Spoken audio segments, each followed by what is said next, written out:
सब टाँसिने क्या। अनि त्यही भएर पहिला सुरुमा यसरी तोरीको तेल राखेर अनि हातले मजाले मोलेर अनि कराईमा राख्यो भने टाँसिन्न। हजुरहरूलाई पनि त्यो टाँसिएर झ्याउ लागेको छ भने चाहिँ यस्तो आइडिया ट्राई गर्नु ल। अनि यति गरिसके पछाडि तेल एड गर्न पनि पर्दैन अनि मजाले फ्राई गरिदिने होइन।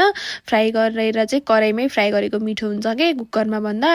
अनि यसरी फ्राई गर्दा गर्दै है यो चाहिँ मजाले नै फ्राई गर्छु मैले चाहिँ। यहाँबाट यो आफै पनि तेल निस्किरहेर यस्तो धेरै देखेको थियो। अनि यसरी रातो हुने गरेर फ्राई गरिदिइसके पछाडि यसलाई चाहिँ निकालेर साइड लगाउने।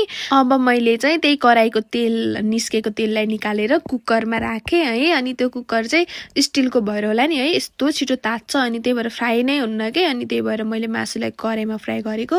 त्यसमा मैले प्याज राखेँ, लसुन अनि ल्वाङ सुकमेल अदुवा सबैलाई चाहिँ मिक्सरमा पिसेर राखिदिएँ। अनि सबैलाई एकैछिन चलाइसके पछाडि बेसार अनि नुन अनि त्यस पछाडि मसलाहरू राखेर फेरि एकैछिन चलाउने। खसीको मासुमा चाहिँ टमाटर नराख्दा पनि हुन्छ, मनपर्छ भने चाहिँ राखे भयो।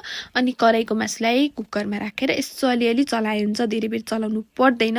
अनि मासु चाहिँ यस्तो देखेको छ है। यत्तिकै खान पनि मिल्छ कि यो।